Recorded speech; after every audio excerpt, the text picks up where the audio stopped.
Hey YouTube, and welcome back to part 2. So when I got interrupted yesterday, I was finishing up to say there was 5 people in the house that lived there, right? So if you imagine those 5 people have even 3 friends each that they typically invite round. I mean, even if just one of the people in the house invites one person round, it'd be a party, wouldn't it? Even if 3 of them invited their partners round, it would be a house full. So what I'm saying is, there's a good chance that there are people, she as well as being used to seeing people in that house that she doesn't know, right? Because on the body cam footage, the guys claimed to know. They didn't know who owned the house. They were just there for a good time. So it would be possible, whether that's true or not, that there are people in that house or that are friends with the rest of the people in that house that other people don't know. So like Kaylee and Maddie could have friends that don't know Dylan, because as far as I understand it, I think she was the last one to move in, and I think it was late summer possibly when she moved in. So she was newer to the group anyway, okay? And this happened in November, so it's quite likely there were people that she was used to seeing but that she didn't know, or whichever. Anyway, if we want to keep speculating about why Dylan didn't do A and B when we think she should have done A and B, we don't know that we don't know everything else that was happening or that was occurring. And what else I was fixing to say was, if there was someone in the house that she didn't necessarily like and got a bad vibe from, that's all she saw. She didn't see a man walking towards her holding a knife dripping with blood, as far as we know. Dripping with blood from his face, with splatters of blood on his face, just drenched in blood. As far as we understand it, she saw a mask, bushy eyebrows, and she was able to gauge height, roughly, and build. And he was dressed in black, so typically blood would definitely not show up. We can sit and speculate all day and all night and all week and all month. And the only thing we're going to do, this is why I don't do the speculation, because like, you can have the foresight or the insight to tell yourself it's not something that any amount of speculation is ever going to solve the answer to or figure the answer out, right? We're not going to figure that answer out. It's impossible to figure the answer out because there's too many variables. So I don't waste my time tiring my brain out, overthinking and fixating and trying to figure something out that's impossible to figure out, because even if I touch on the right variable, there's the right answer. Nobody's going to come forward and say to me, you got it right. The police aren't going to come out and say, yeah, Sonia, you got that right. You got it right. The FBI aren't going to come out. So it's tiresome. It's exhausting. It's not healthy to keep forcing your brain to ruminate over situations that can't change, you can't figure out, or you can't fix. Rumination is unhealthy, and it's an unhealthy symptom for people in abusive relationships. Rumination, right? A lot of us in those abusive relationships, because they're so confusing and there's so many variables and they keep you on your toes, and they're playing the psychological games, the psychological warfare going on that you're unaware of, you're constantly trying to figure things out in an abusive relationship, right? Because when you ask them, they either get mad, they give you a confusing answer, or they tell you everything's fine and they're not going to be this way again, right? But then their actions don't match the words. So you start thinking, did he just do that on purpose? Then did they just do that on purpose? Then they said they weren't going to do this. Shall I just let it go? But within an abusive relationship, you spend the majority of your time locked inside your own brain, ruminating, because everything is so confusing. So for me, it's reminiscent of that. I know rumination isn't healthy because I've had to break myself away from those toxic cycles, the things I used to do, right? So I can see now when this kind of situation or story is presented to me that It's not going to be something I can figure out. I can wonder about it, fair enough, but me purposely, I'm going to be conscious of not ruminating over it because it's nothing I can solve or figure out. I'm never going to be able to figure it out. Somebody could have said what the variable was or what the truth was the first day, within the first hour, within the first minute. And here we are. Well, we're in January now, and this was like November 13th. And still people are trying to figure things out that are going to be impossible to figure out. I understand following crime stories and reading, you know, all the official documents and paperwork and things like that, and following a case. I understand that. But when I get why, I never used to understand, like when I first ever found the true crime channels that you could have live streams with, because I used to watch true crime, but I never knew that you could come on YouTube and there was live streams about it, right? So when I first ever found Gray Hughes, I didn't know who he was or anything. And I remember going in his stream a couple of times. It will have been around the time, could it have been? Yeah, because, well, I first heard Molly. Molly was the first person I ever heard discussing a case on a live stream, I think, right? And then at some point I found Gray. And I remember commenting a couple of times in his streams. This is way back, whenever the TC merged with the DC. And he was very snippy and short with the people in his side chat. And it put me off commenting, because I was like, I can't tell which kind of comments he wants, right? And that's making me anxious. That's not healthy for me. So this is probably a place I shouldn't be, because I can't figure out what the right answer is with him, right? Because I would see some people speculate in his side chat, and then specific people speculating, he would be very short with, right? And I couldn't figure out what the problem was. And he would say things like, that's a load of rubbish. What are you talking about? That won't work.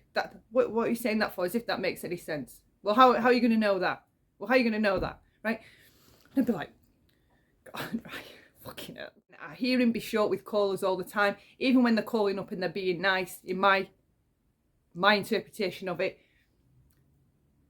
it's almost as though he expects them to be stupid, so he treats them like they're stupid sometimes before they've even got a thought out. And I don't like it. I don't like how he treats the side chat, okay? That's a whole other story.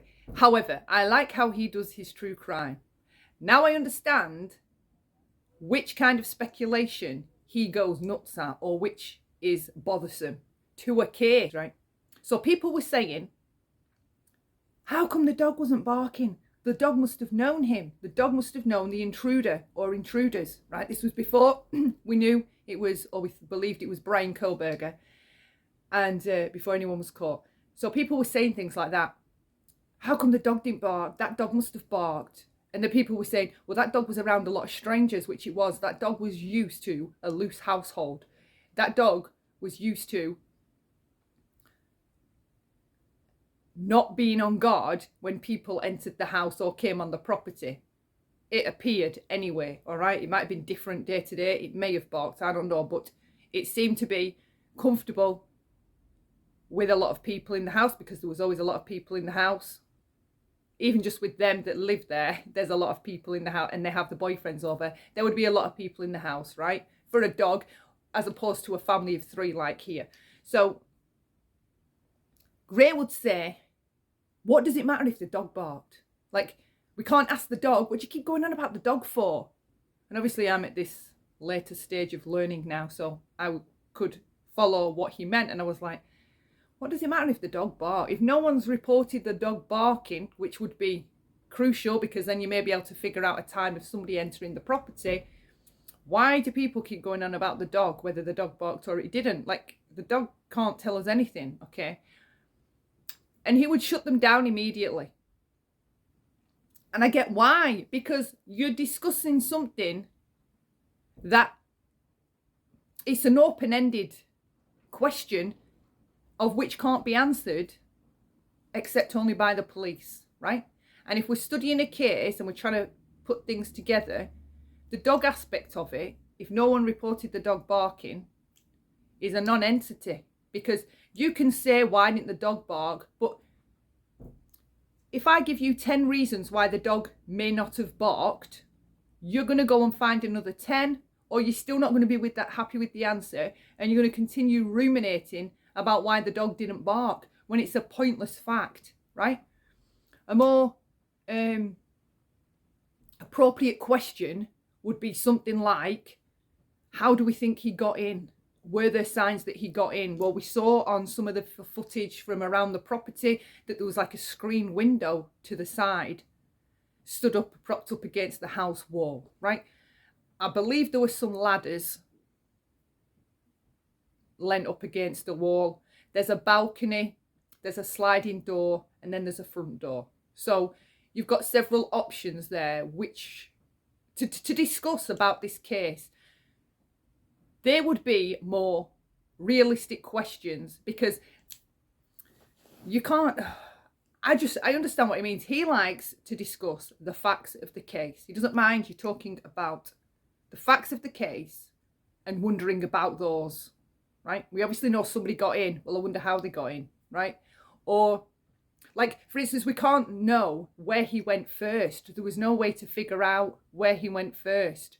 So a lot of the speculating he cuts out and won't allow, because, like I said, there's too many variables and you're just going to drive yourself insane. It would make more intelligent sense, actually, right, to shorten how much you let people run wild with the speculation. Because, I mean, you can start introducing all kinds of ideas. You can say, well, maybe the dog ate something earlier that day from the next door neighbour's house, and it had something in the meat, and the dog was poisoned, and the dog was unconscious. That's why the dog didn't bark, right? Come up with these crazy things, and there has to be a limit to them, like, versus being probable, right, and possible.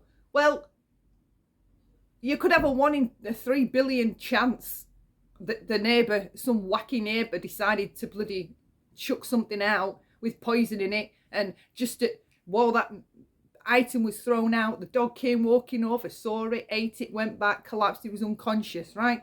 Stayed asleep all night, didn't hear anything. That's why the dog did bark. I mean, you can go, do you get it? You can go from 0 to like 3 million. You can just go clean off the chart with speculation. So for me, I agree with the boundaries with the speculation. I didn't at first, I didn't understand them. I was ignorant, right? I'm still ignorant on so many things.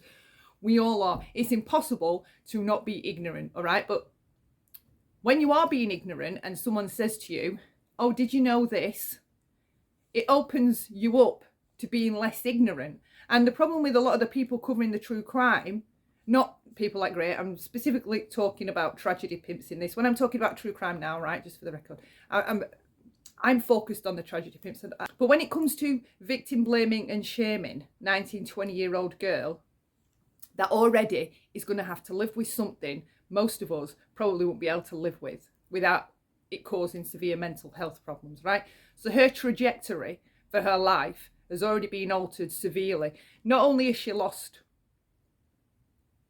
most of the housemates she lived with, she's lost a sense of, I don't know, do you know, like, after witnessing that, and it happened while you were kind of asleep or a bit awake, and then you've gone back, she's gone back to bed or back into a room, retreated back into a room, like, because sometimes a fear instinct just makes you retreat. Instinctively, you just know, get out of here, just go back in your room and shut the door, right? He's with them, they must know him, that's why he's in the house. Shut the door. I don't know if that's what she did, it's an option. But she has, I mean, how do you wake up and you've lost 95% of the people you live with, pretty much, right? And you're never going to see them again. They didn't all just die peacefully. There was no, I don't know, freaking carbon monoxide accident. Someone came in and you saw them and didn't realise he's been in other rooms doing whatever he's been doing. You've gone back to your room, may have fallen asleep, may have been maybe have been in there in a catatonic state. I have this to discuss. Well, Rhea, so speaking of fear, I recommend everybody read this book, okay? Read this book, The Gift of Fear by Gavin DeBecker. This book was recommended to me by Sundancer, one of my subscribers, because of the things I was talking about. I was talking about instincts, I think, or how we need to get better at listening to our intuition. And I think I was giving tips at the time of how to tune into your intuition. I'll just say this quickly and go back to that. Because, right, there's two feelings with it. Sometimes certain feelings feel the same as other feelings. And paranoia, interestingly enough, feels the same, or not the same, very, very similar. And this has been like in studies. I'm not just making this up. I can't source the study because I was told about this years ago, and now it's just knowledge I have in my toolbox that I know. Okay, so paranoia and intuition are very similar in feeling, right? And it is true because I've tested this out. If you're aware enough, see, I'm a lot more aware now than I was years ago, okay? So when I feel paranoia now, whereas before I would just feel it and act, when I feel things now, I tend to think first, right? And get my thoughts together first and look within at what the hell's just going on. What's going on? Where's this just come from, right? And paranoia feels very, very similar to our intuition. And to be honest with you, I think that's a lot what these tragedy pimps run off. They're naturally paranoid because of their personality types. And because paranoia does feel like intuition, paranoia grows, right? Like it gets stronger. And because it does feel so closely to intuition, I do often wonder if they're feeling that. And that's why they go so hard at these cases. But because they don't have their emotions in check first, right? They've not got all their emotions organised. They're too emotional, basically, and they're emotional thinkers. The paranoia gets mixed up with all these emotions, which makes it feel even stronger and even more intense. Now you think about it, right? Think about times you've been intensely paranoid. So you smoked too much weed or something, I don't know. You feel right? You feel right. If you're paranoid that I just heard something, right? I just heard something outside. No, it wasn't the wind. It can't have been, right? I heard something, actually heard something, right? Your paranoia grows and grows. And I think that's what they're feeling. And that is why they go so hard and they're so determined at the people they target within these cases. They're paranoid. They're suspicious, right? Because they're covering true crime. So naturally, you would have to have an air of... not necessarily suspicion. They do, though. They're very suspicious. But you have to have an air of being open to the possibility, say, of it being anybody. Anybody could have done this, right? Because if you look at the way they went at Jack S and the way they went for Jack D and the way they went for the bloody grub truck guy, and then the way they went at... there's another Jack in there somewhere. There's a bloody list. There's a newspaper list of them. Of all these people that they were convinced. Absolutely convinced. It's this person. It's this person. No. It's Jack S, right? And I mean, I think they even accused some of the housemates, the two surviving housemates, were either of those at some point. But they were so convinced. And I think it's their suspicion and their paranoia unleashed. That's why they can go so hard at these people. And because in their minds, I do think they think it's their intuition telling them, right? Because you listen, they are convinced. They were convinced this guy Jack had gone to Africa, right? Right, so he's gone to the house, killed someone. No, first he's walked them back. No, he's walked them to the grub truck from the corner bar. They've jumped in a car.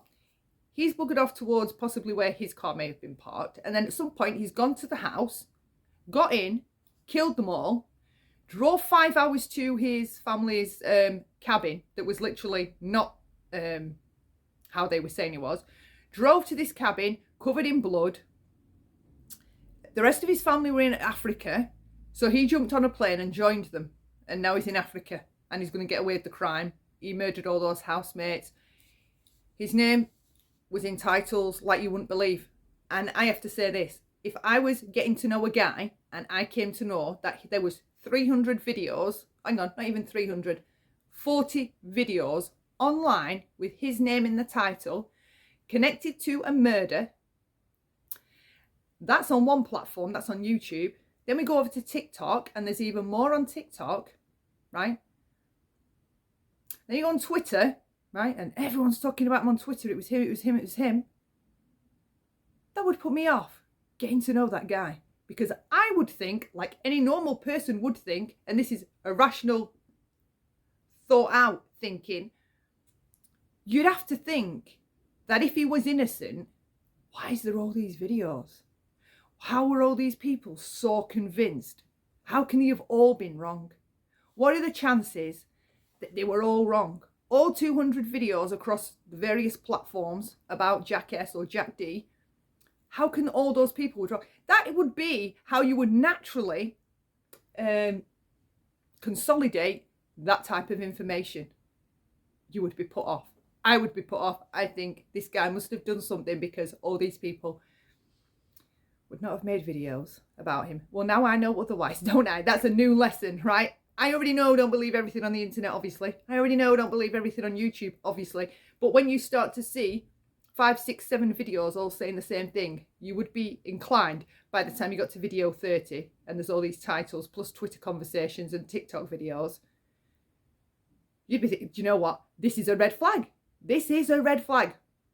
I'm backing away. So yes, this kind of stuff does affect these kids. It's disgusting.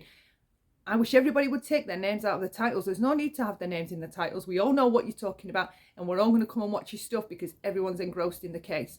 Putting their names in titles is only victimising innocent people. That's all it's doing. I mean, how would you feel having your name in 30 videos connected to a murder and you had nothing to do with it, but all these people at the time thought they were right?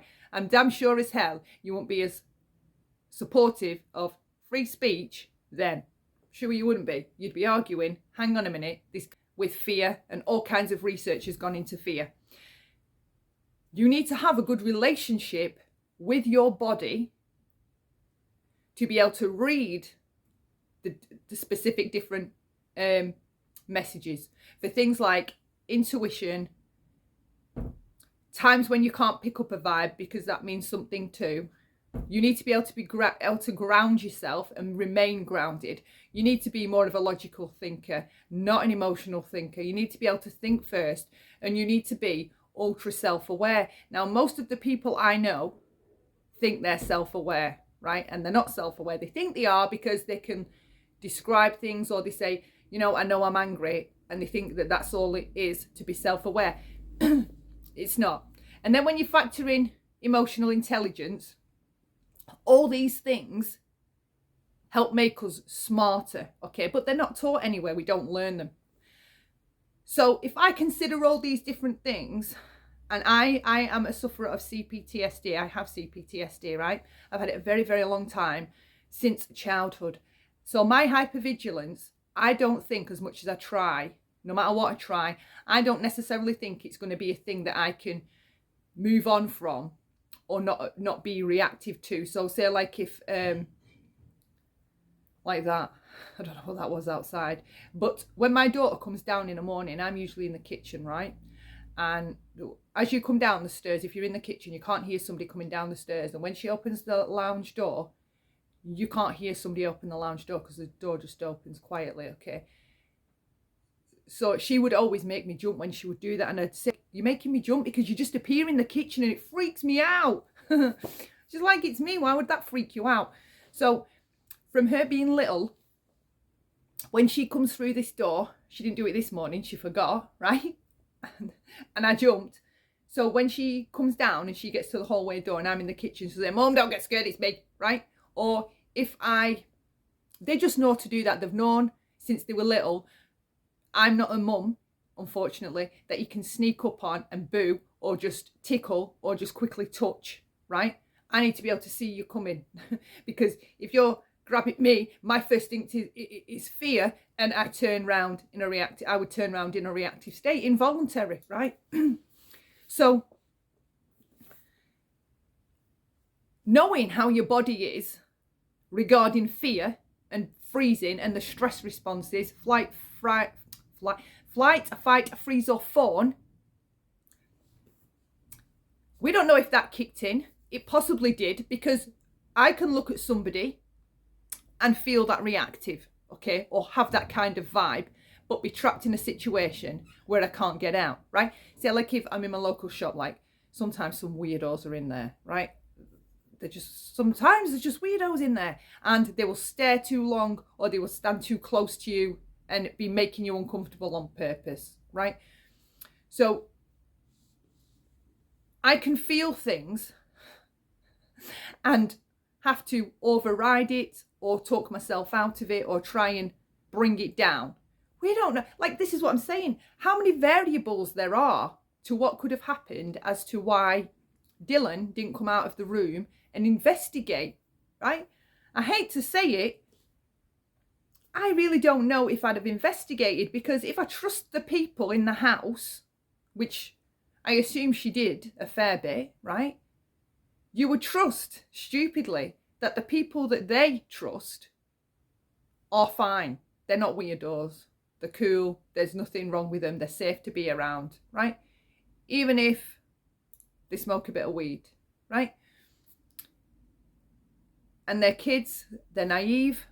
They're innocent. They've not even started yet. So for me, it blows my mind. I think that's all I need to say. I don't even know why I need to carry on with the rest of this video, or even reviewing any of the tragedy pimps, because I've gone on long enough already. But yeah, there's multiple reasons. And do you know something, right? Molly MGL has made a new video this morning, and I thought I better watch it quick, because it says something like, I defend Dylan, right? The one that she's been attacking, who I was going to review in this. There's Bullhorn Betty, there's Perplexed, and then there's MGL. And in this video this morning, I went to watch it, and it's just a whole load of bloody word salad. I ended up just turning it off. She's just pretty much saying,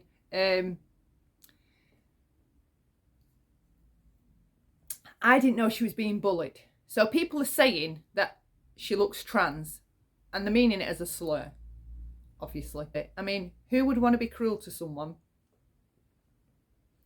that you don't even know all the facts about? You don't even know what the situation is. And I think to myself, was I that bad when I was more of an emotional thinker?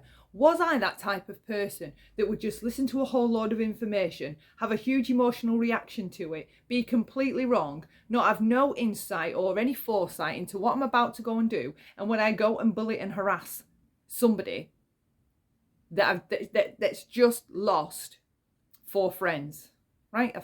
No, I wouldn't. I don't know how off the radar you need to be the type of person as an adult where you think that that's a good decision, that's a good idea. Why does your ego override your empathy? Because that's exactly what happens. Their egos override their empathy.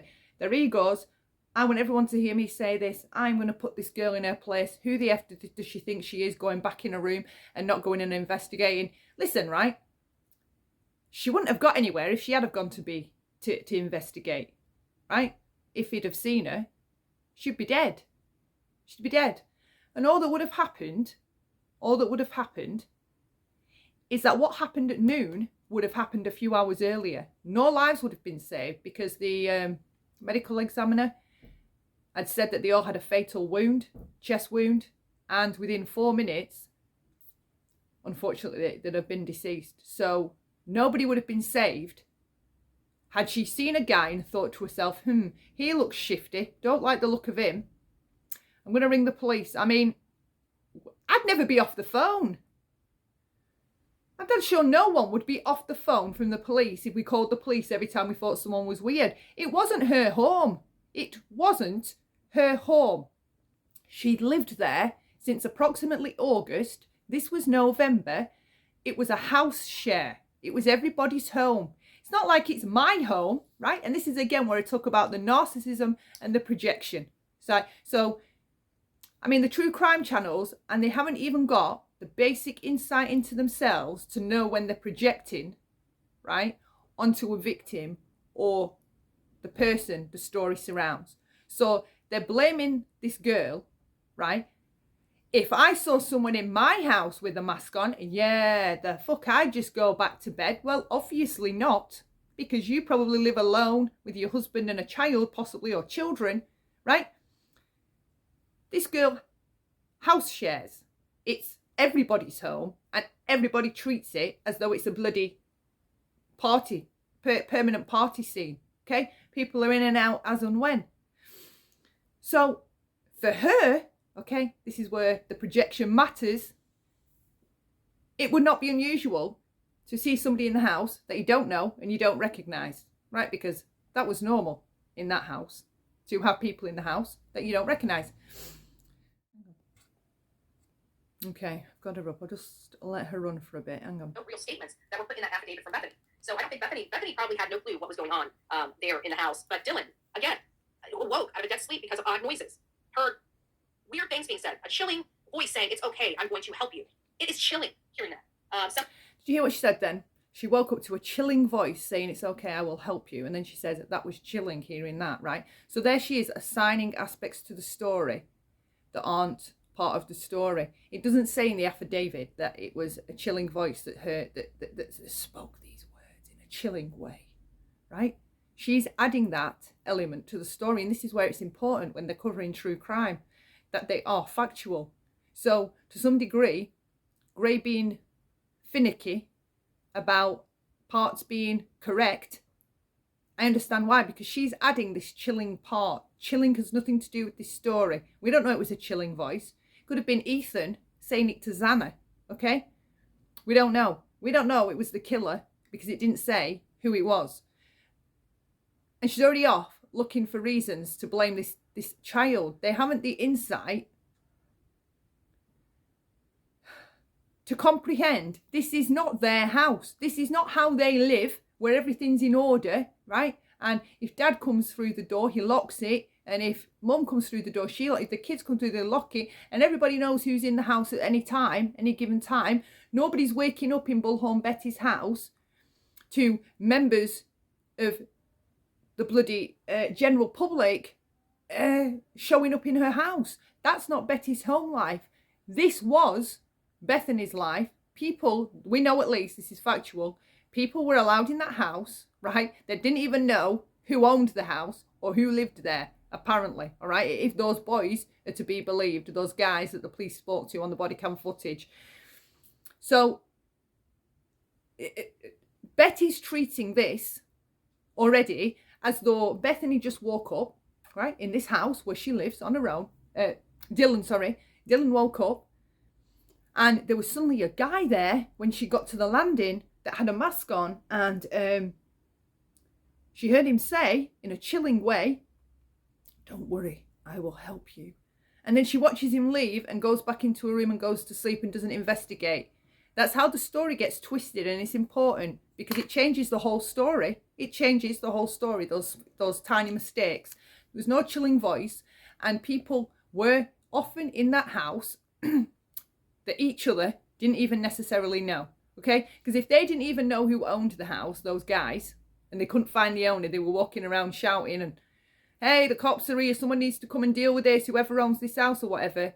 There's a chance that Dylan didn't know some of those people as well, okay? So for me, that would be, as far as my speculation goes, there's a good chance that strangers were in that house, that not all the housemates knew who they were. Friends of friends, friends of friends of friends, all right? So, she says was Kaylee, but people are now saying it was most likely Xana that said someone was in the house. We're now getting a picture that it appears that he went upstairs to kill both Kaylee and Maddie, and it's possible that he heard the girl, Xana, say somebody's in the house, and he realized other people were there, and he may have had to come downstairs to take care of them to make sure nobody called the police. Meanwhile, he probably wasn't even paying attention to Dylan being in the house, opening her door. I believe if he would have seen Dylan, he would have killed her. I'm not sure. We'll find out if he looked her eyeball to eyeball and walked right past her, knowing she was still there. There may be a reason why he left her. I'm not sure.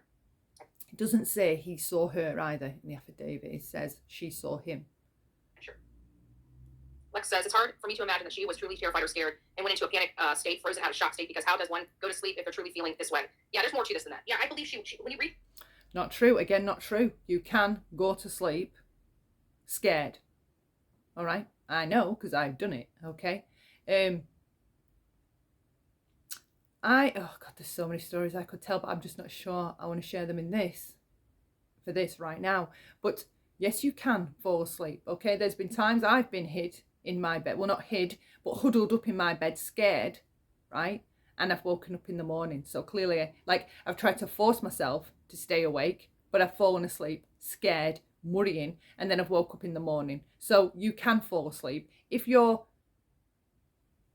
scared and worried, right? Maybe she thought, you know what? I'll just see if I hear anything. If I hear anything else, this time I'll go out. Maybe she thought, I'm used to hearing bloody... I mean, this is a house full of girls, major, all of them, right? So hearing arguments between boyfriends or issues between guys or somebody crying, maybe when she heard that it's all right, I'll help you, she was like, oh, right, well, whatever it is going on, I better not go and interrupt, or I bet they won't want me hearing this, so maybe I better go back in my room and pretend I haven't heard it, okay? I mean, there's so many rational other explanations.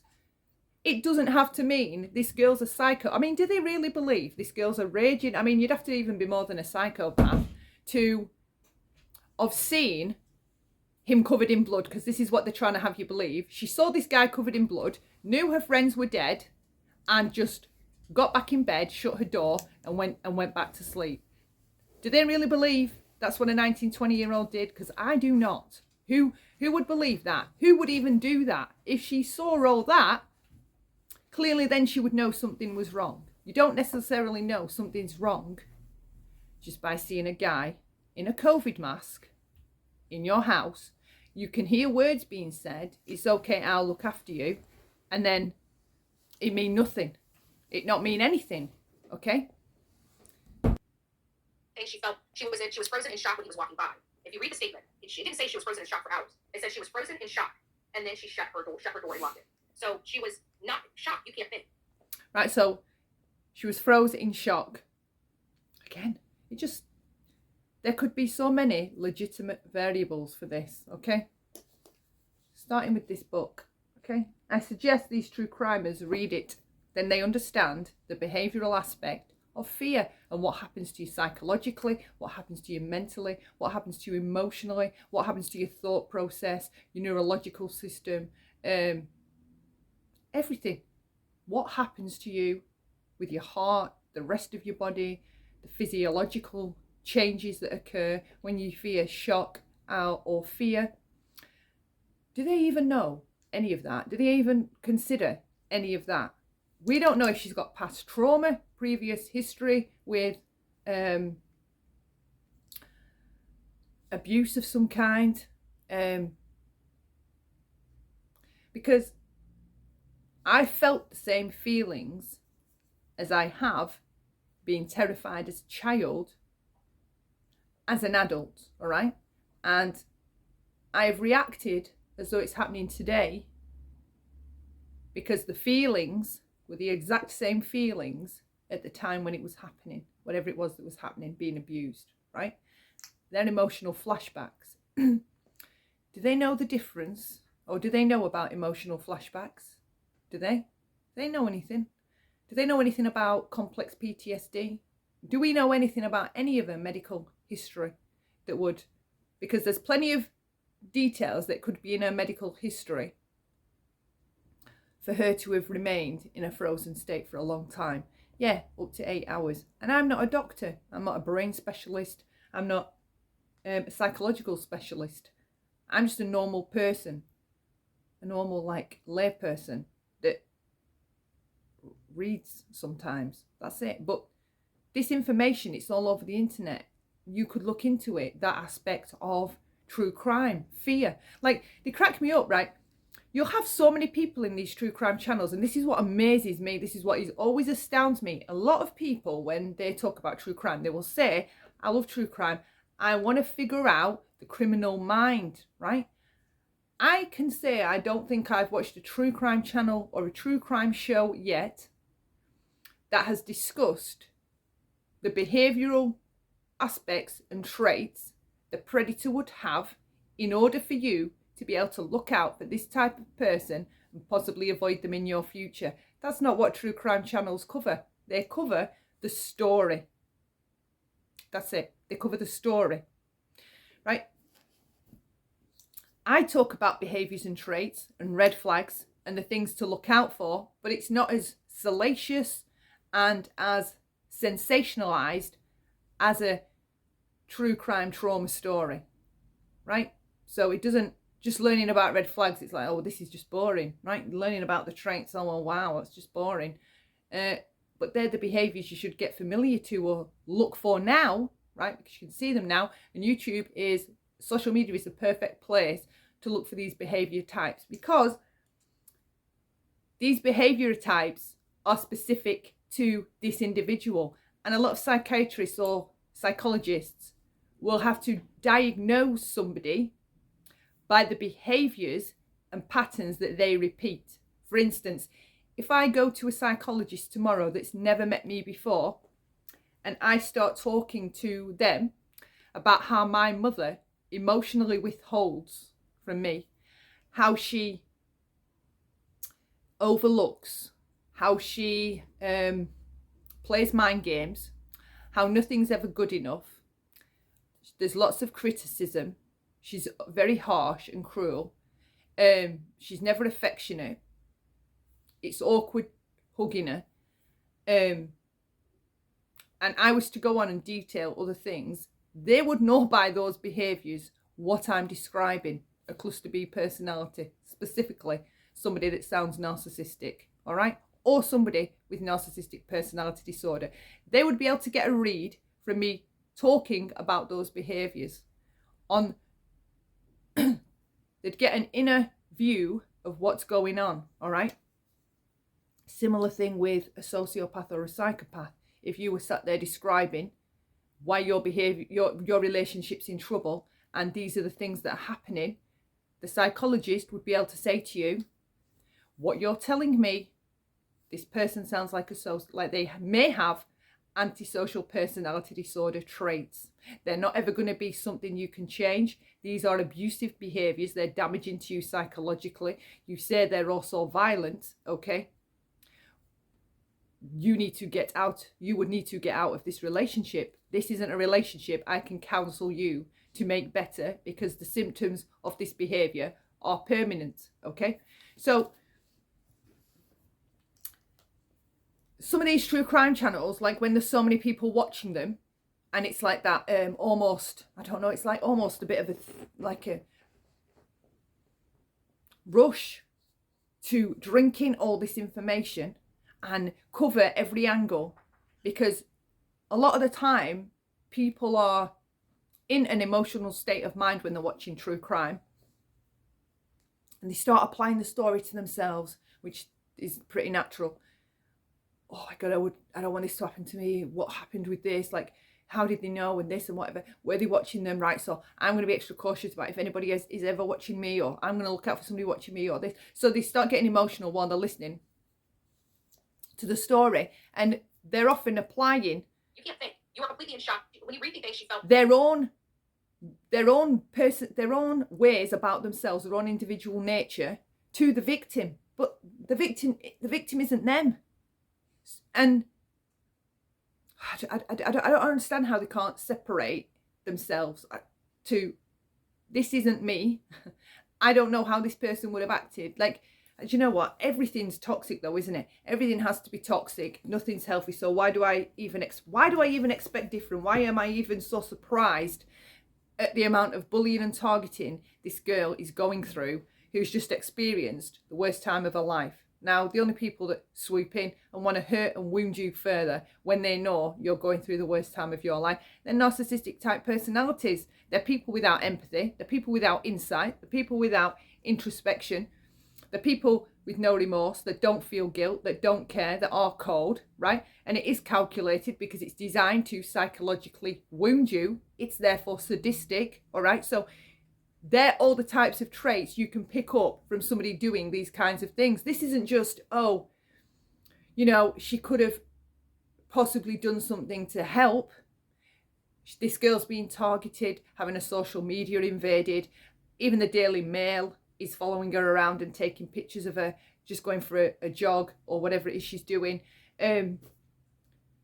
People just, when there's been a crime, for some reason, right, the world seems to think that they have a right to know what happened, who your real dad is, who your stepdad is, where you went to school, what you were like in primary school, how many boyfriends you've had, what your personality like, what your personality's like, how many dates you've been on, do you own a dog? I mean, they think they have the right, all of a sudden, because this crime's happened, to impede boundaries and harass people simply because a crime's happened. It's surreal to me. So again, I'm going to put this book up again, and no, I am not sponsored, all right? But this book from Sundancer that was recommended to me by Sundancer, Gavin DeBecker, is I say it right? Yeah. The Gift of Fear. I recommend true crime channels. Read it, all right? Ones that don't understand that other people don't necessarily react like they do. They definitely need to read it. She was frozen in shock when he was walking by. If you read the statement, she didn't say she was frozen in shock for hours. It said she was frozen in shock, and then she shut her door and locked it. So she was not shocked. You can't think. You are completely in shock. Your brain is almost, it's shut off. I don't know how to explain it. So for her, she snapped out of that shock state enough to shut her door and lock her door. If she was in shock, she would have thought to lock the door, in my opinion. I'm just saying. So yeah, she was, but even then. I could have opened the door, seen some guy out there. He could have shit me up, give me a really bad vibe, right? I could have been like frozen in shock, like, who the fuck is that in my house? And then rationale would take over and you'd be like, Sonia, calm down, right? It's probably Kaylee's friend or Ethan's friends come to walk back to their halls with, they're walking back, he's come to walk, they're walking back to the halls. This guy's just come from his girlfriend. He's waiting for Ethan. They're going back to the halls to get, I don't know, right? But everything with them, they don't come up with, and this is another thing you can notice, they don't ever come up with logical possibles that are not blaming them, right? They've heard me give several examples of what it could have been, possibly, right? They will always find a nasty account, a nasty version or a nasty reason within what they did and why it was and they're just being nasty, all right? So, well, the shock overtook her and she shut a door, right? They're always trying to make out someone's horrible. You never ever hear them saying, guys, we don't know that and we're not going down that path yet until the rest of the story comes out. We're not going to be leaning to the idea. I mean, what makes them lean more to the idea? She overcome a shock and it was a callous decision. This is what they want you to believe. It was a callous decision to not go and check on her friends. They won't look at it being a rational decision that she thought, you know what? It's probably someone with Ethan, right? Fuck, he creeps me out. I'm locking my door, right? Which is what I know I would have done. I'd have been like, fuck that. They obviously know him or whatever. They must know him. I would likely rationalise myself with that. It's like 4 o'clock in the morning. Why would someone be in your house killing all your friends at between 4 and 5 in the morning? Why would they be? Has he come to meet Ethan? Are they going for a jog? What the fuck? The bloody DoorDash has just been there. I mean, it's a sociable house. Who the hell has a delivery of food coming at 4 a.m? As wild as I've been, I've never done that, right? So it always has to be the horrible answer, though. There's always a callous, nasty reason why the person did what they did. There's other variables, Betty, that it could be, and they don't all point to that girl's a bitch and she purposely knew her friends were lying there bleeding out. I mean, that's what she wants you to believe. She did that. She shut that door after she'd watched that guy walk out and left her friends to bleed out as though she knew. And we don't even know that she knew. I don't know that an hour later, she didn't come out of that room, see their dead bodies, right? And then she ended up in a catatonic state. Fainted, I don't know. Was sat rocking back and forth. because that would be a natural reaction to what they likely had to go and see in that house. It's always the most cruelest answer possible. All right? I can't stand it. 2 hours, you go out and check on your friends. Somebody even said in here, did she text? I'm curious to find out, did she text them? And say, hey, there was a masked man in the house. Are all you okay? Or, hey, I thought I saw something odd. Are you guys okay up there? Or, hey, maybe he wasn't a masked man. Again, with how the story's presented, it was a COVID mask. And that's important to point out, because when you hear a masked man, you envisage something like a ski mask or somebody that was purposely trying to hide their face with a balaclava type of a face covering. This was a COVID mask, okay? And while it is a mask, and yes, he probably was using it to disguise or distort his face in some way, COVID masks are pretty normal. I would not flinch because I saw a guy in a COVID mask dressed in black, all right? And he's a bit weird. I don't know where you've been, right? But for women, and this is going to sound sexist, and it truly isn't, you have no idea the shit women go through just walking to the shop, going in the shop, coming out of the shop, cars driving past. You're always often in a situation where you have to feel uncomfortable by a guy, all right, over crossing lines, or I don't know, staring too long, or saying something shitty, or peeping their horn as they're driving past, or watching you as a crowd while you walk into the shop, or thinking they have a right to touch you if you're on a night out, just grab your ass, right? Or stand too close, get too close, or be too familiar. I mean, women meet so many weirdos. Generally speaking, we meet so many weirdos, and we're always constantly, right? Because it's like every time I get to the store or to wherever, you're always you're always weighing up. Is it safe, right? Or it's like now with my daughter coming home off the bus if it's dark outside and stuff like that, or her stopping by, going to the shop on her own. I've had to have conversations with her about the clothes that she wants to wear, right? I've had to have conversations with her. If you dress like this brings with it a different kind of attention, and you have to be with it enough to be able to deal with that attention, because it isn't nice, and guys often make you feel like shit, or like you're a piece of meat, or they make you feel self-conscious, or you're like, oh, I just don't like it. I just don't like people staring at me like that. So seeing a weird guy, right, because this girl was beautiful looking, really stunning looking, Dylan. They all were, right? But Dylan was very beautiful, is very beautiful. So I am damn sure, being at a university or college, she's experienced that. They were, what kind of clothing? They were like revealing clothing, right? So the same kind of conversation I've had to have with my daughter. You can wear it, but you need to know a few things before you wear it. You need to be informed about what comes with wearing this type of clothing, and putting your makeup on and doing your hair and looking good, all right? It's not like it is for a guy where you just walk out your door and everything's fine, or you can just walk into a bar on your own. You're going to get certain amount of attention, and it's not going to be good attention. It's going to be, usually, more often than not, fucking weirdos that don't keep boundaries. They just think they have a right to approach you, stare at you, keep looking at you, make you feel uncomfortable, and they don't give two shits about it. They'll whistle as you walk in the shop. They're just fucking rude. So we don't know Dylan's experience with guys. Could be similar. Could be like that I've just described. Seeing a weird guy, right? It's pretty normal for women to see weird guys, I would say. Okay? So, again, the mask, being dressed in black, being in the house in the middle of the night, I can find as many legitimate arguments as you want me to find to keep trying to keep this fair, right? It doesn't necessarily mean she knew he was killing her friends. She possibly had no idea. And I would assume she didn't have any idea.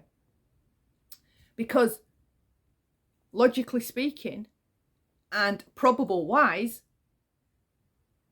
what healthy human being would know that and put their head on their pillow and pull their covers up and go to sleep and think, I'm not dealing with this now. All my friends just dead all over the house and just blood leaking everywhere out of the walls. I'm just going to go and have a sleep and I'm just going to deal with this when I wake up later.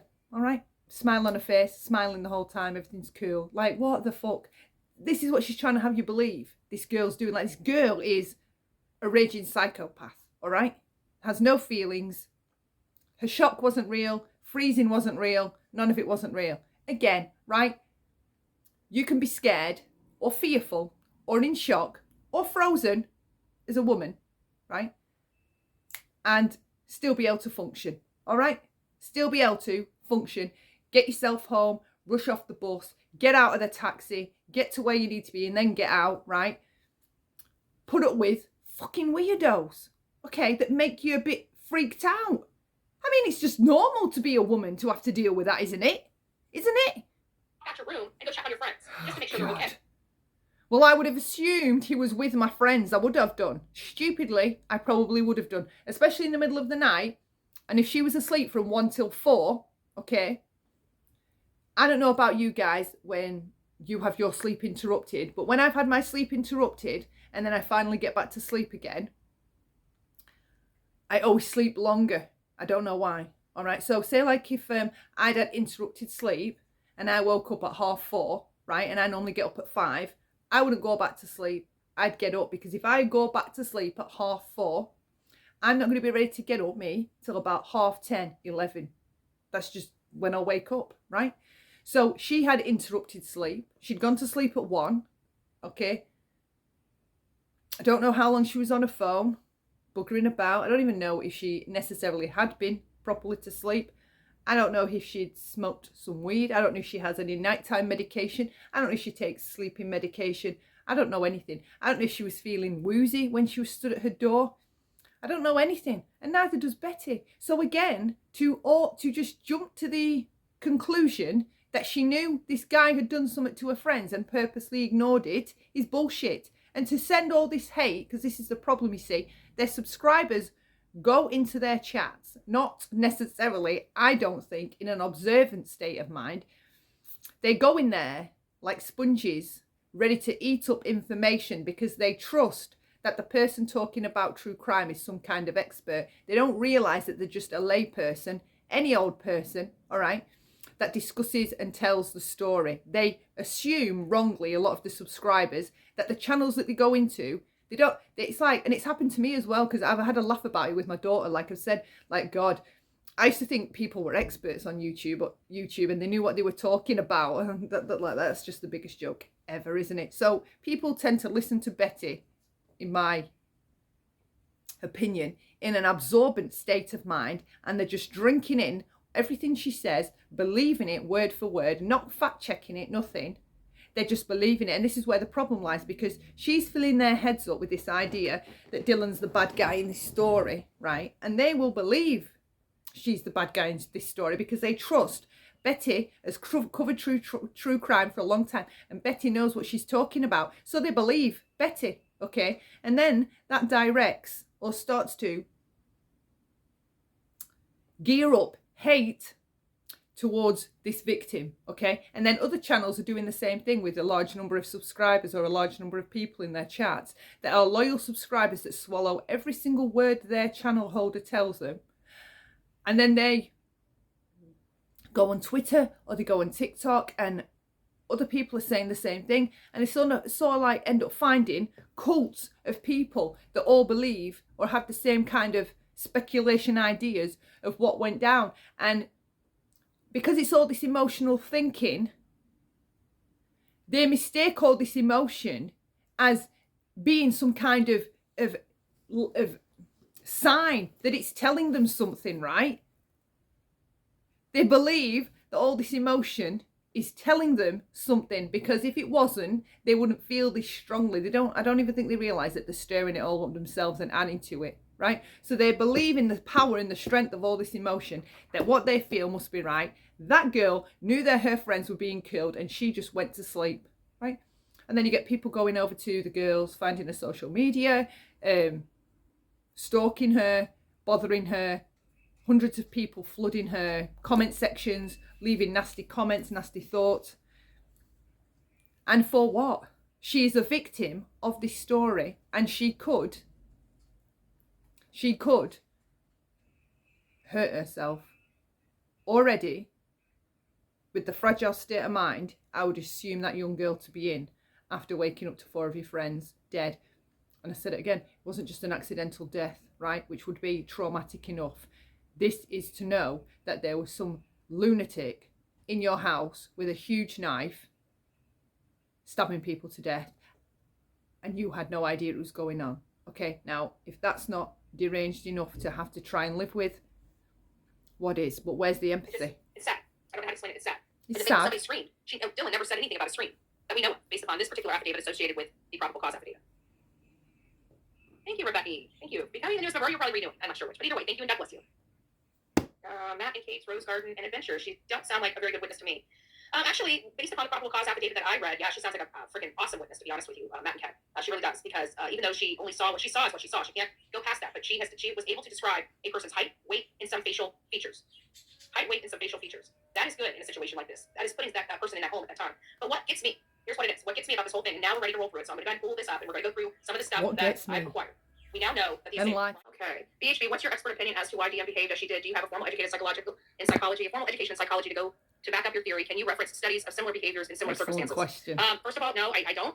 Psychology, yes, I've studied psychology in my college courses. It's actually one of the requirements that I had to take in my paralegal studies. So yes, I do have an education She studied psychology, but she has no idea about fear and the physiological changes that occur within your body when fear kicks in.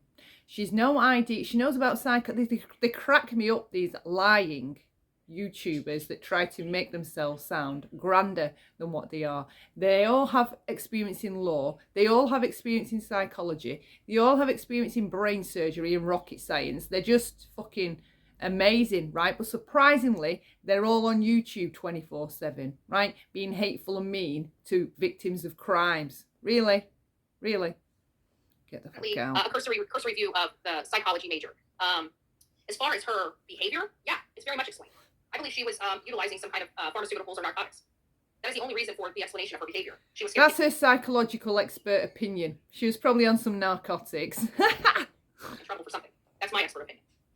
Do I have studies related to similar circumstances? I haven't reviewed studies related to similar circumstances, but I mean, a lot of people do work here on the channel and send it to me. So if you'd like to be, saddled with that, send me some behavioral stuff. I'll review them. Oh, hang on. You do all the work, send it to me, and I'll read it out and sound like I know what I'm talking about. I'll read them, and then I'll explain my opinion of them if you'd like. But I really don't have to. She's going to explain her opinion on official psychological articles. Are you kidding? I really don't have time to review study. They were probably on drugs. As you know, I just did 2 trips out to Idaho. That's very time consuming.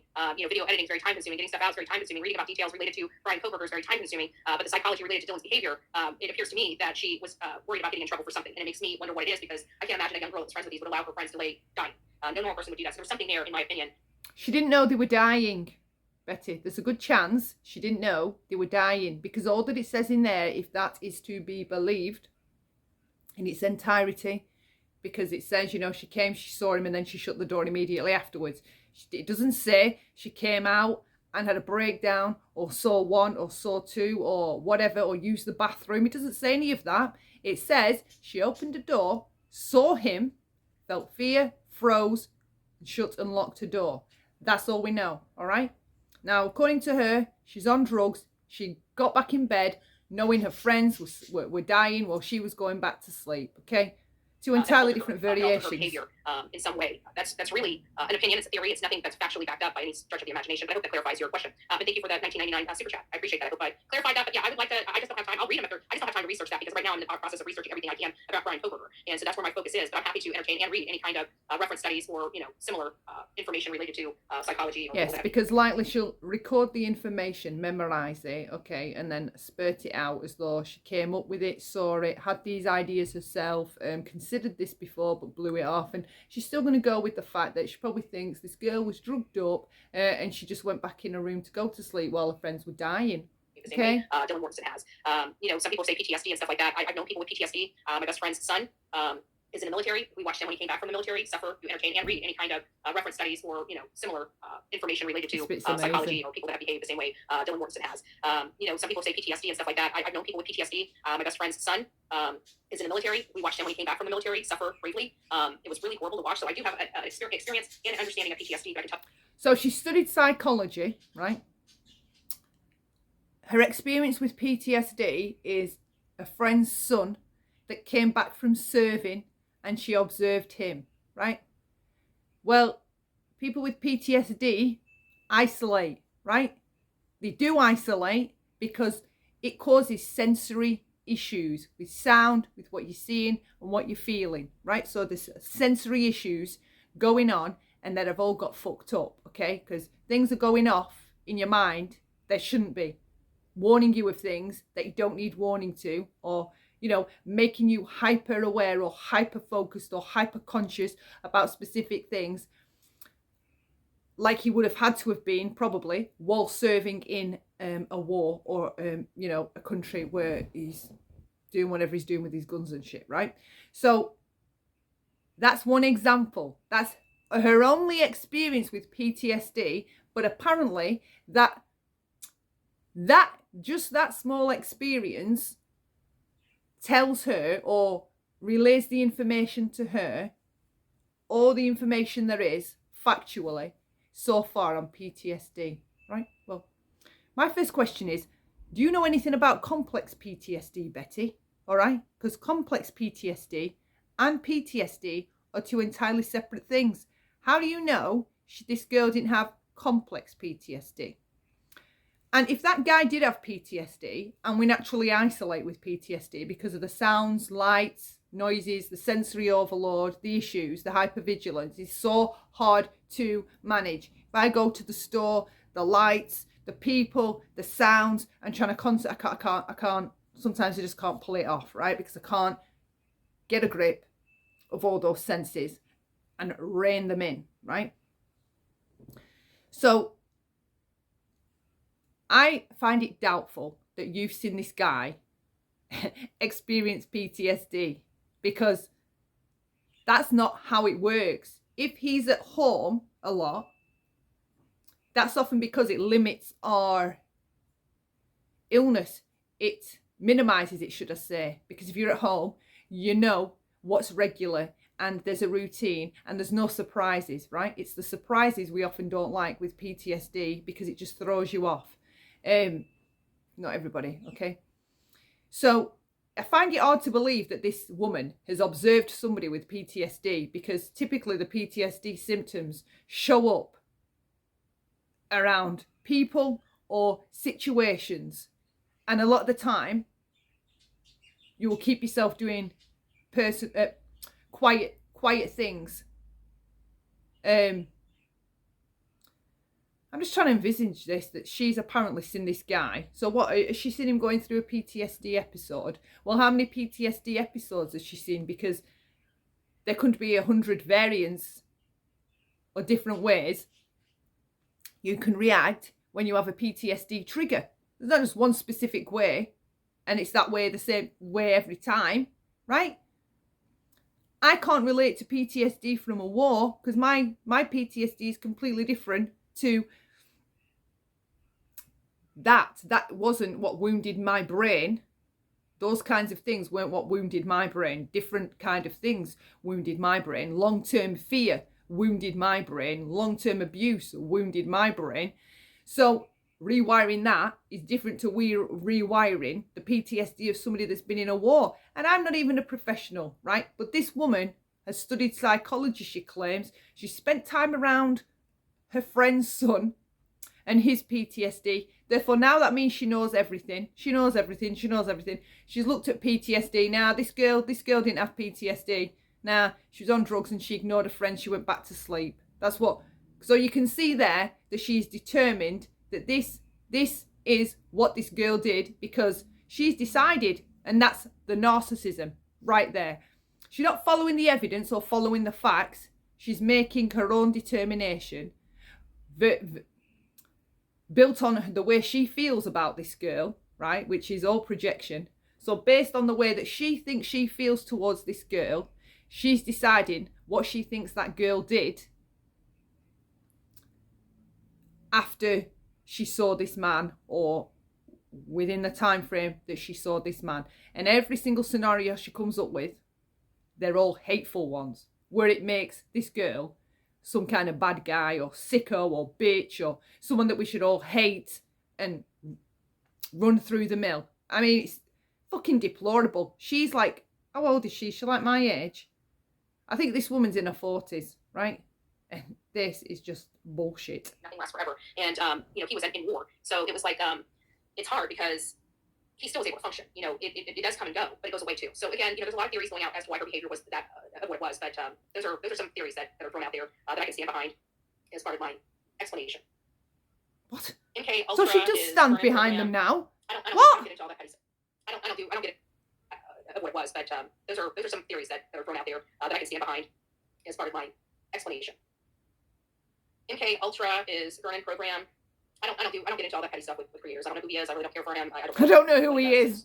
I don't know who MK Ultra is. You said someone was talking about MK Ultra. Because she thinks it's a channel. In all reality, that is a good question, and probably something that we And she knows about psychology. Really?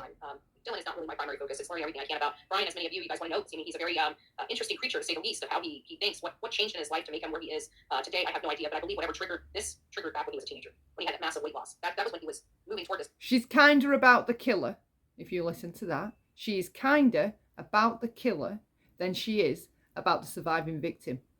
And how many other people find it odd? Like, his whole family is a little weird. Let's be honest. We have sister that's been in a horror movie where she gets massacred, right? We have mom that's responding about Ted Bundy and about, people applauding Ted Bundy's hearse for driving past a serial killer that caused atrocities. The ignorance is profound, all right? It's profound. What's he called? Brian Kohlberger's mother, in, I think it was 1989, I think it was, she writes this article, right, and sends it off to this newspaper, and his mum is a psychotherapist or a psychologist, some kind of head doctor, and so is both the sisters, so I believe, all right? And this guy was studying, he was about to get his PhD when he completed this next 4-year course, I believe. I think it was 4 years. Is it a major in criminology or a PhD? I don't know, right? So he was on his way to becoming a professor anyway. Somebody well studied in criminology. I mean, he was teaching, being a support teacher for a class, as this is, I think this is like his final, before becoming a legit professor, right? So longer with us, and she's worried about his life. They're all intelligent upstairs, okay? Not like me, not like us lot, right? No offense, but they're all smart, okay? They're all educated, intelligent in regards to the world of psychology and things of that nature, okay? So his mum writes this article in 1989, and what it was, right, they just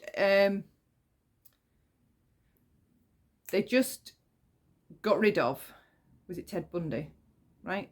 And there was a celebration in the streets at the time of his execution, or as the coffin went by, okay?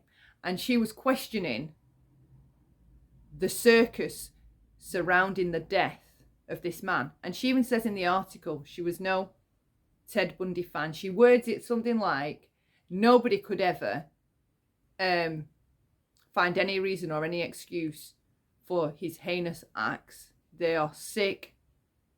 So that is not what I'm talking about. She kind of makes herself clear, bypasses all these people that apparently can read and that are also studied in psychology. But she's discussing the, it's just a thought-provoking statement in order to encourage thinking, right? It's a deep thought. So she's considering how it's being received when this killer died. Even though he's a killer, is how we're acting pretty shitty, right? Because what is it saying about us as society? And I think it's a really good question. Because what is it saying about us as society? We may come to the conclusion after having a 2-hour discussion about this that cheering the death of this kind of a person on isn't a problem, right? Isn't a problem. We may come to the conclusion that it's kind of disturbing, okay? It's kind of disturbing because what are we doing really? Well, we're celebrating the fact that the state have just killed someone. However, but then you go to weighing it all up. This person was dangerous. Was it safer for the rest of us, him being dead or alive, and after how many people he took with him, right? I think it would have been deranged if there'd have been children there, right? A few adults in the street cheering the coffin going past like, yeah, the bastard's dead. Even after considering it all carefully, what she mentions in the article, I just don't have a problem with it. I understand what she's discussing and what it does say about us as society-wise, but after thinking it through all deeply and considering everything, for the type of person that was, I think it's a moot point. Okay, so that's what my intelligence tells me. The daughter, Brian's sister, the killer's sister, believed killer's sister, was in a not too low budget. I've heard it was pretty all right done, but she played a victim or a survivor in a horror film. Okay, now what has that got to do with her brother being a nut job, possibly psycho, going into this house and killing everyone? What is his mum writing that article, right? Because for back then, for back now, right? See, I'm from a different generation than her as well. So for me, accumulating all the information I can pick up, like the good sides to this, the bad sides to this, the positives, the negatives, the pros, the cons, right? Considering all of that, my intelligence tells me it's not a problem to cheer that kind of a death on, right? It's not a problem. If there'd been children there or other things going on, maybe I would have a difference of opinion, but cheering a coffin going on, and it's been a serial killer, I know it's emotion based, this opinion, but no, I don't see a problem with that. How is any of that? And she studied psychology, this woman, right? So how has any of that got to do with Brian possibly being a sociopath, a psychopath, a sadist? We don't even know. Cluster B. How has any of that got to do with that? She was discussing a talking point, right? Which for back then, 89, was an intelligent talking point, because I can just imagine it. I can just imagine all the boomers, right? I can imagine why she asked the question, because I can imagine it wasn't as I'm picturing it, 20 people on the street just cheering this coffin. I can imagine it. There was like 300 people there, and it would have felt, watching all those people celebrate this death, it would have likely been a different experience for her witnessing that, like enjoying. It would be, I can understand why she probably thought it, because it would have seemed a bit like bloodlust or something, right? Where, God, this is creepy. All these people, they're so happy, and they're so happy because this person's been killed. It could have been freaking her out, the intensity of it all, witnessing it. I don't know, right? But what has that got to do with her son in years to come, because this was before he was born, killing a house full of students? That specific article in that specific paper, and his sister being in a horror movie, they're the types of correlations being drawn to these kinds of crimes that I find laughable and of no sense whatsoever. Of no sense whatsoever. They're not the ideas of somebody with rational thought and intelligence. Not to me, they're not.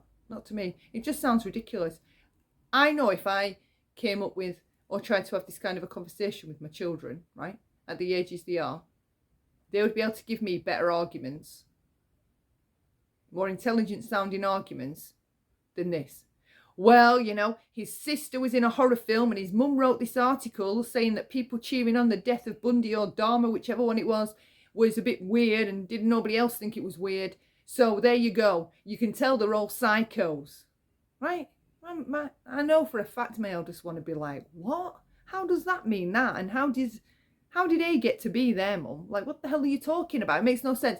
I'm telling you now, ridiculous. Just a lot of weird stuff, you know, just a lot of weird stuff that's going on in his life and his family and things of that nature. And we're just scratching our heads saying, hey, you know, what's going on here? What's his family life like?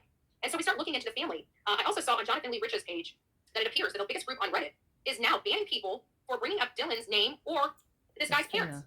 Like, you can't now on Reddit, on the biggest thread of YouTube, which is the Idaho murders, and you're telling people they can't even discuss the possibility of Dylan or their parents having some knowledge. I'm sorry, but I don't believe Dylan did have any knowledge. I have to be honest with you, but to prevent people from exploring that is disgusting.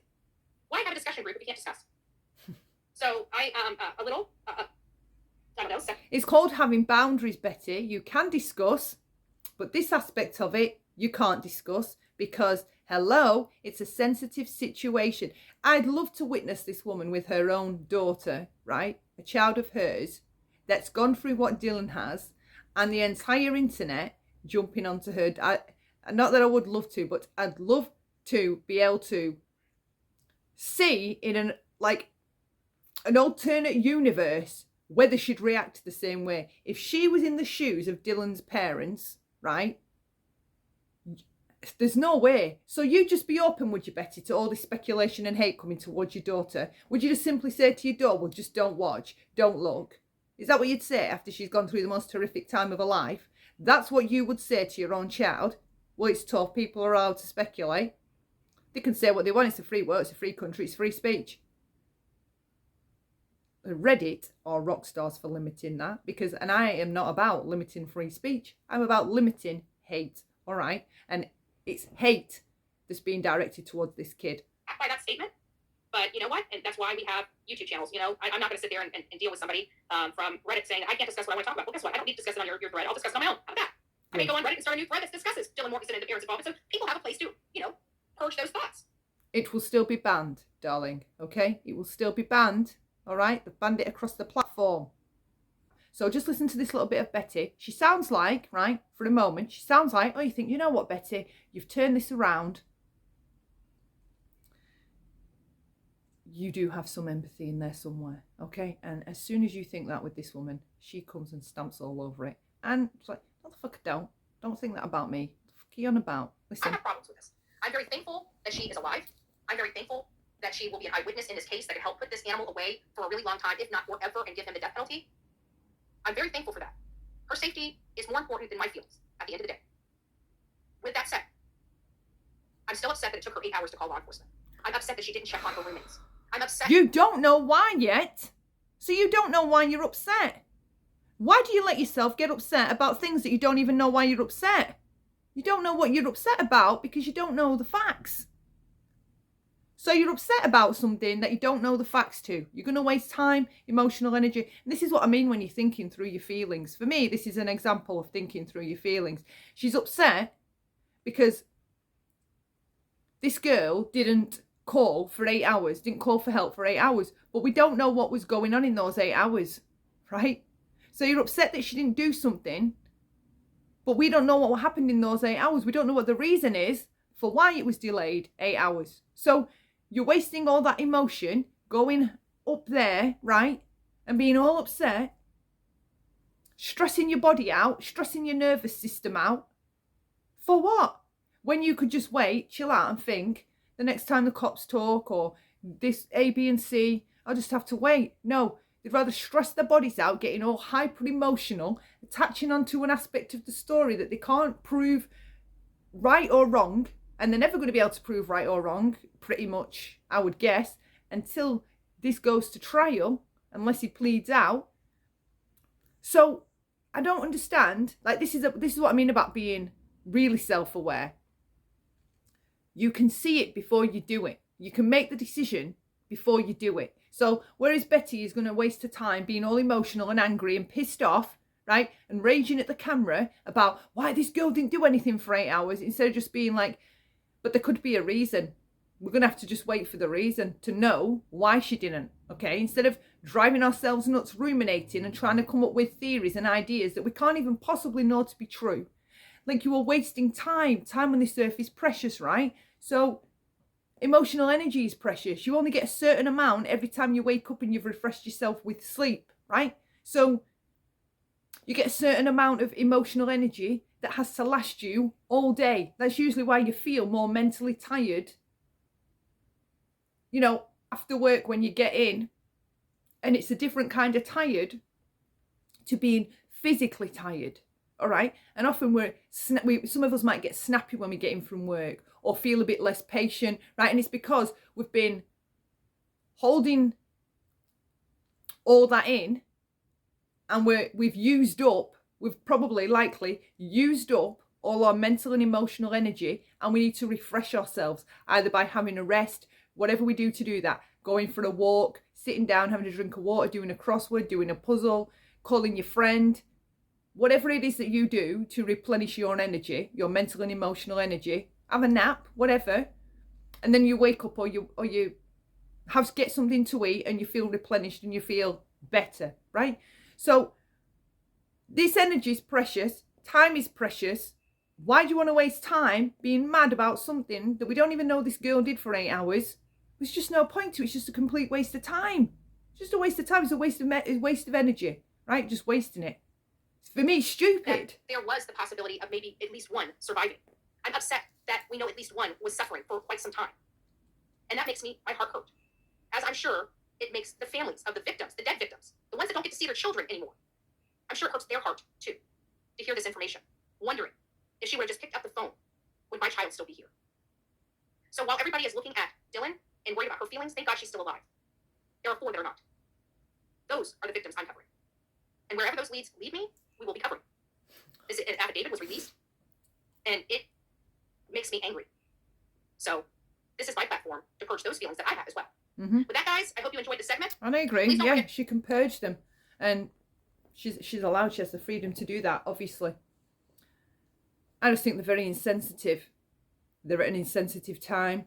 There is no need to say that. Like, a lot of these tragedy pimps, they could say what they do say when they do say hateful things about victims of crimes or innocent bystanders. They could say it in the kitchen. They could say it in their private groups. They could say it in their group messages. They could say it to their families. They could say it to somebody that they're talking to on the phone. Right? It's not about, so it's not about, this is what the point I'm trying to make. It's not about that they just want to say it and talk it through.